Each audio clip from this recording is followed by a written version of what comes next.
Hello, ladies and gentlemen. Like Franz Ferdinand's driver lamenting the loss of his 5-star rating, this is the Discriminating Gamer. Speaking of Franz Ferdinand, today we're going to go ahead and take a look at Crisis 1914 from Worthington Publishing.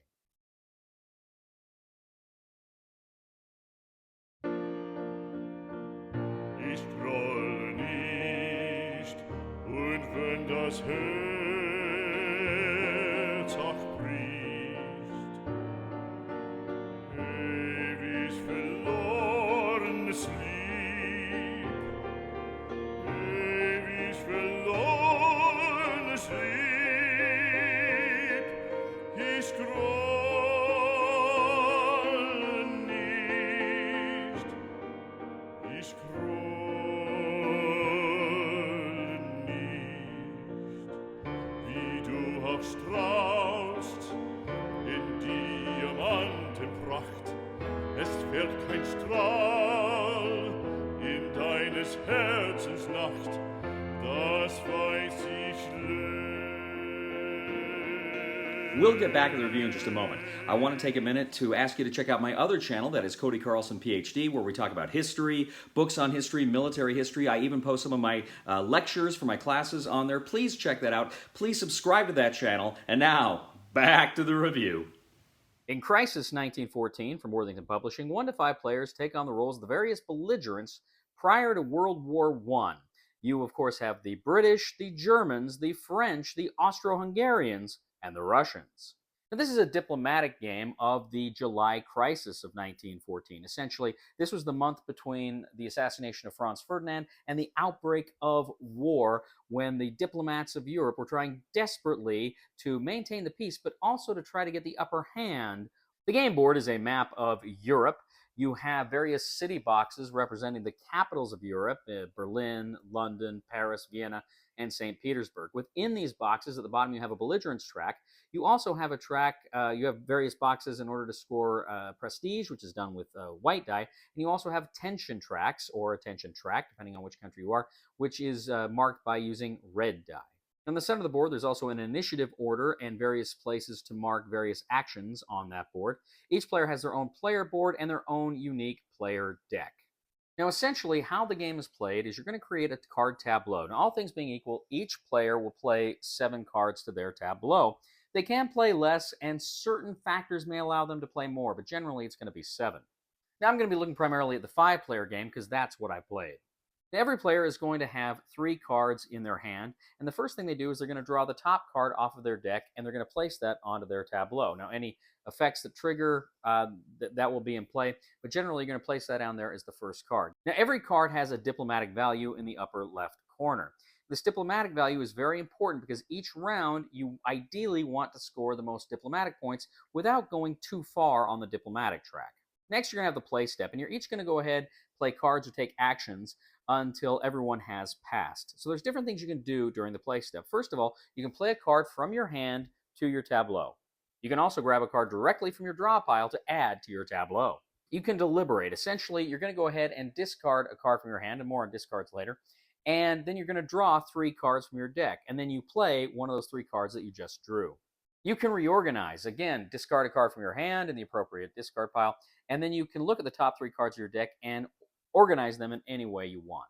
Now, as you're playing these cards, your diplomatic points on the card are moving you up on the diplomatic track. Now, you can try to seize initiative. So if you are equal to or greater than a player on the diplomatic track who has a higher initiative rating than you can go ahead and discard 3 cards in order to gain the initiative. Now, 5 times during the game, you can actually take a belligerence action. Essentially, you move your belligerence marker up 1 space, and you can effectively double the power of a card. So if you play a card that's 4, essentially it becomes an 8. Now, essentially, there's different kinds of cards you're playing in the game, and they're color-coded. For instance, you have diplomatic back channel cards. You play these cards, and what happens is you actually get to add a second score marker. So essentially, you have 2 score markers on the board. You take your score where you are, you +1, and you add the new score marker there as well. From then on, whenever you score, you're going to move them both up the track, and this is going to be important during the diplomatic scoring phase. Now, you can play assertion cards. If you play 4 of these red assertion cards, you can double your prestige. These are victory points at the end of that diplomatic phase. You have a dark blue consensus card. Now, this card, if you play 2 of them, for every 2 of them you play, you can add an additional card to your tableau. You have a green national interest card. You can play that, and instead of the consensus cards, you can use that to add 1 extra card to your tableau. Now, you've got caution cards, which are yellow. You can play that card to your tableau and then draw a card from the draw pile, or you can take an assertion card from the table and put it back into your hand. You will have to reduce your DP score accordingly. Now, you have various other kinds of cards in the game that are kind of player specific that either will help or hinder you in various ways during the game. There are also momentum cards. Some of these cards have momentum. If you play 3 of the momentum cards, essentially you can prevent your enemies from, I believe, doing a deliberate or a reorganize action. Now, critically to all of these cards, there's 3 different kinds of discards. There's cards that you permanently discard. They are out of the game. There are cards that are recycled as soon as you need to draw again. They're just recycled back, and you can draw from them again. And there are return cards that automatically will come back into your deck during the refresh step. At the end of each round, you're going to look at your score on the diplomatic track. Now, again, you do not want to go above 32 diplomatic points. That will trigger a war. You don't want that to happen. So what you do is you want to get as far as you can without actually getting to that point.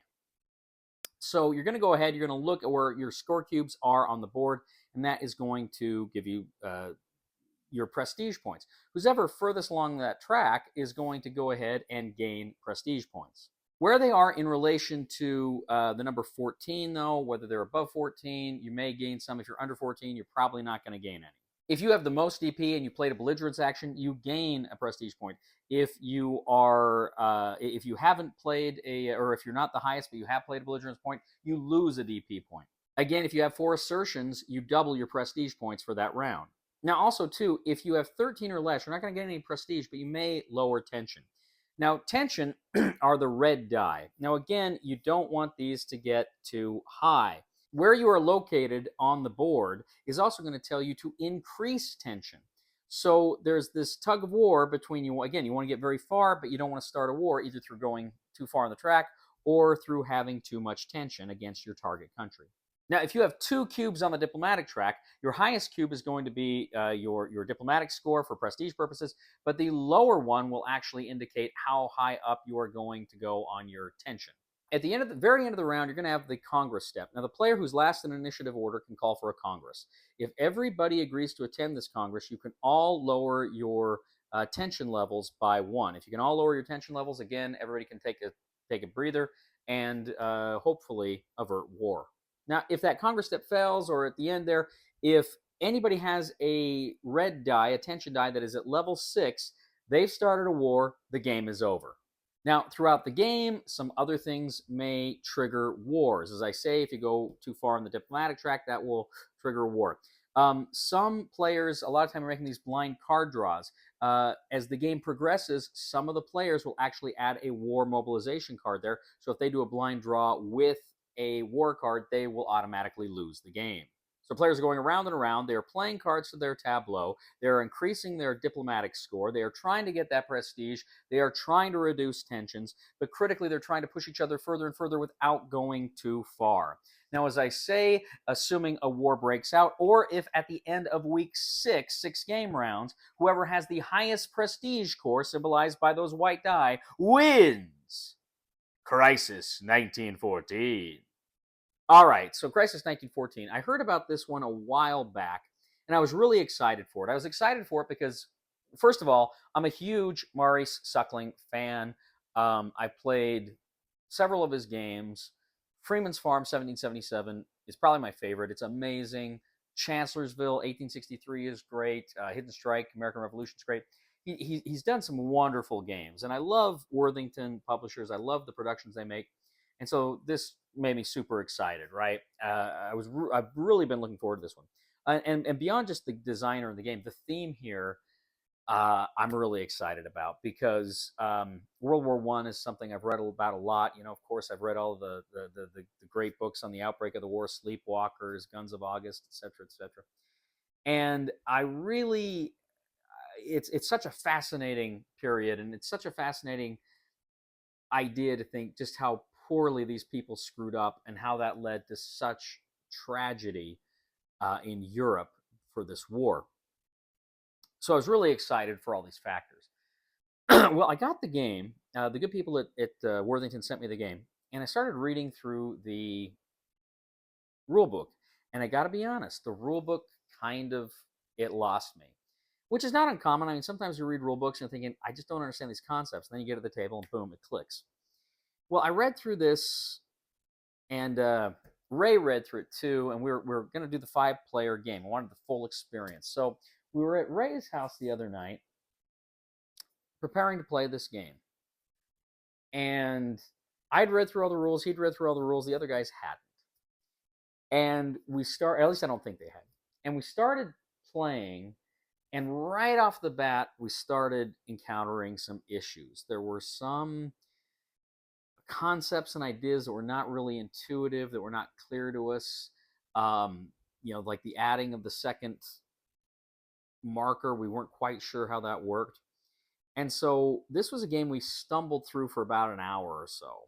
And we held on, we were going to crack it, and we start playing it, and over time, it increasingly becomes clear what is happening. But man, there was a learning curve. Like I said, the rules are not intuitive here. They're not intuitive, and frankly, the rule book is not the best. It's not great. Now, I wouldn't say it's horrible, but one thing I really generally like about Worthington is they have these really thin, easy to learn, easy to read rule books, and I really like that. This is a case where I think maybe the game would have benefited from a longer rule book, maybe some extended examples of play. It's got some in there, but some more would have been helpful. There were just some stuff we were kind of tripping over here and there in the game, and that was a little disappointing. But as I say, once we got going and once we figured out what we were doing and how the game was functioning and what our goals were and what our problems were, it became pretty intense and it became pretty fun. And essentially, what Murray Suckling did here is he found a really interesting way to simulate brinksmanship, right? Everybody pushing each other to the edge, pushing each other to the edge, but not really wanting to go over. And you're playing those cards, so you're getting further and further, and you want those cards to go further. You want to do more. But you don't want to go too far. But I got to beat the other guy if I want those points, right? So there's some real interesting mechanisms here that he just, I think, really did a good job with. The tension is really good because, again, at the same time, you want to increase your diplomacy, but sometimes, I just can't do that, or I'm going to push myself to the end. In fact, this game we played, Ray was doing that. He was pushing further, and he was last on the diplomatic track. And so he's like, well, I'm going to push it to 6, and then I'll call a Congress because everybody wants to get the tension down. And it's possible no one can win this game, right? But he went ahead and he did that. But then Brett, who was Austria, didn't want to agree to a Congress because he was winning. And of course, he did. So it was really, it's really dangerous, but it's really fun to see how that was simulated here, this idea of brinksmanship. This is a game I'm going to hang on to. I want to revisit. I want to play it some more. I've just played the one game, so you can look at this as more of an impressions than a thorough review here. But I really think there's some subtle stuff here that's really kind of exciting. Again, my caveat is it's kind of a bitch to learn. It's not intuitive. The rule book isn't great. But if you're willing to put the time into it, if you're willing to really engage with it, I think you'll find something pretty special here. I'm going to go ahead and I'm going to give this game, I think, a 7 out of 10 on the Cody scale. And it would have been higher. It maybe even would have been an 8, and it yet could be an 8 if, as I say, it was a little more intuitive, it was a little easier to learn. I think I would have liked it a little bit better because it took me a while to get into it. So I'm going ahead. I'm comfortable with 8. I'm comfortable with a 7. It's a good game, and I think you might be willing to get a kick out of it, but just bear in mind, you got to work to get there. Thank you once again, ladies and gentlemen, for joining us today on The Discriminating Gamer. As always, I ask you to please leave a comment for us on YouTube, on Board Game Geek, on our Facebook page, or on thediscriminatinggamer.com. I'd ask you to please like us on Facebook, subscribe to us on YouTube, and follow us on Twitter. I'd ask you to give us a like on all of these platforms as well. We really appreciate it.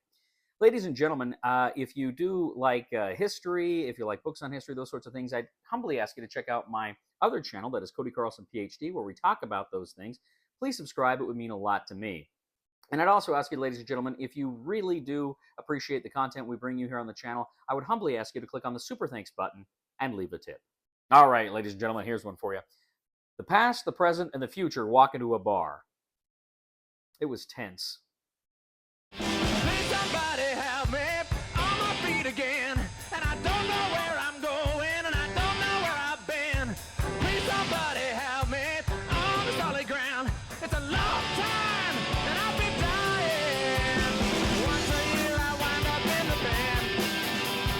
God knows that I love 6 weeks of negotiations, week 3 killed us. We guys are like Thursday on week 3. Screw it, man. Let's just go to war. That's pretty much what happened. You thought the original events of World War I were bad?